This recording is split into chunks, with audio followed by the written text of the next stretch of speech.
Pendant 13 ans, Céline a été victime de cette loi du silence. Quand j'ai eu 2 ans et demi, mon père a décidé de me faire jouer d'un instrument qui s'est révélé être en fait le piano. Petite, les choses allaient encore bien, c'était encore sur le thème du jeu. Et puis mon père a commencé à développer à propos du piano une obsession qui est devenue le centre de sa vie. Et vers 4-5 ans, les choses ont commencé à déraper avec de nombreuses heures passées devant le piano, avec des punitions, avec et tout un cercle vicieux qui a commencé à se mettre en place autour de cet instrument. À 4 ans, Céline joue déjà plus de 5 heures de piano par jour. Mais ce rythme harassant n'est pas suffisant aux yeux de son père. La petite fille n'a pas le droit à l'erreur. Il avait une feuille à côté de lui et il marquait à chaque fois, il traçait un trait à chaque faute où je m'arrêtais pas. Donc, puis après il décidait, il me disait voilà, au bout de 3 bâtons, c'est un coup de ceinture, au bout de 5 bâtons, c'est un coup de ceinture. Je savais qu'il fallait que je me lève, que je me penche par-dessus le bureau, que je me déshabille. Lui, il dégrafait sa ceinture et puis voilà, j'avais de tel nombre de coups qui correspondaient à tel bâton. Il n'y avait pas besoin de parler, pas d'énervement, tout était dans le calme et dans le silence, quoi. Et moi, je serrais les dents et je disais rien, quoi. Donc. Et les brimades s'aggravent au fil des mois. Si elle ne joue pas bien au piano, Céline est souvent privée de repas.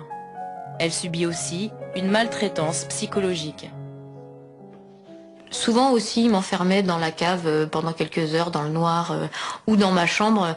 Il enlevait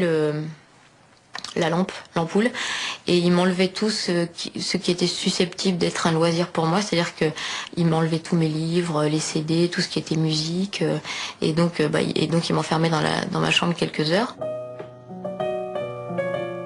Des années de violence qui se déroulent dans le plus grand silence. Silence à la maison, où le père frappe sans jamais crier. Silence dans la famille, où la sœur et la mère n'osent pas s'interposer. Et le tabou s'étend même à tout le village, car le père de Céline est un homme influent. Alors, personne ne semble voir les indices laissés par la petite fille. Souvent, j'allais pas en gym ou à la piscine. Ça, c'est vrai que ça aurait pu alerter, mais encore une fois, le fait d'être dans un petit village où donc mon père était directeur de l'usine, où pratiquement tout le monde travaillait à l'usine. Pratiquement tous les parents de mes amis et les conjoints de mes profs.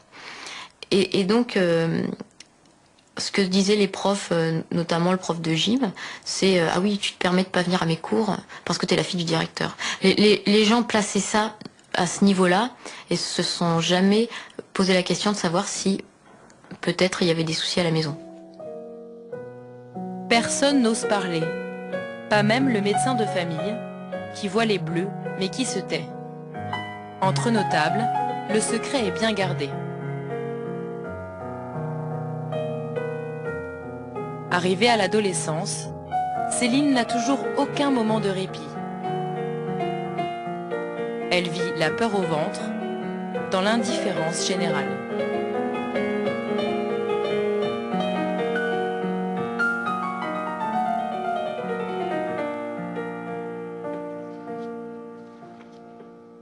Le pire, c'était vraiment le vendredi soir où il y avait 2 jours. Et ça, c'était terrible pour moi. C'était 2 jours où je me disais, voilà, s'il m'arrive quelque chose, est-ce que quelqu'un va s'en rendre compte le lundi matin? Est-ce que si je suis pas à l'école lundi, il y a quelqu'un qui va appeler les pompiers ou la police? Est-ce que quelqu'un va venir me chercher, quoi?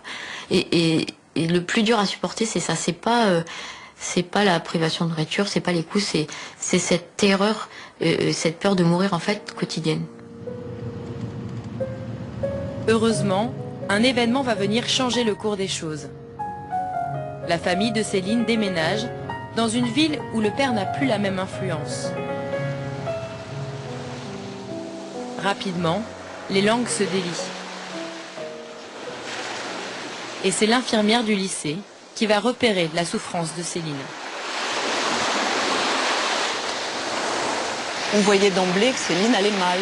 Moi, quand elle est arrivée en seconde, c'était évident que c'était une gamine qui n'allait pas bien, qui était en souffrance. Je n'en connaissais pas la raison, mais c'était évident qu'elle allait mal. Déjà, elle était d'une maigreur extrême, donc l'anorexie était plus qu'une suspicion d'emblée. Mais Céline a du mal à se confier et elle refuse de faire un signalement.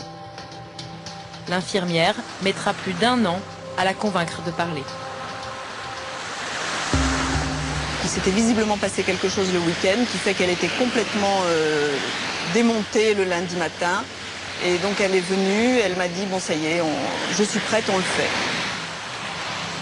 Céline accepte de faire un constat de coup avec le médecin scolaire. Un signalement est envoyé à la justice qui décide de la placer en urgence.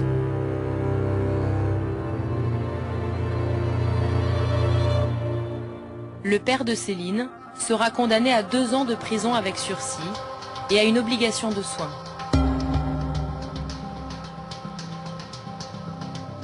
Pour Céline, comme pour beaucoup d'autres enfants maltraités, l'infirmière scolaire, c'est celle à qui l'on se confie, celle à qui l'on envoie des signaux. Venir à l'infirmerie, de toute façon, c'est jamais anodin. Même quand on dit oui, les élèves ils vont à l'infirmerie pour sécher les cours. Non, si on sèche un cours, c'est qu'il y a quelque chose qui ne va pas. Donc quand on vient à l'infirmerie, c'est qu'il y a déjà quelque chose qui ne va pas et dont on souhaite parler. Même si c'est pas facile d'en parler, même si ça demande des semaines, des mois avant de pouvoir dire ce qui ne va pas.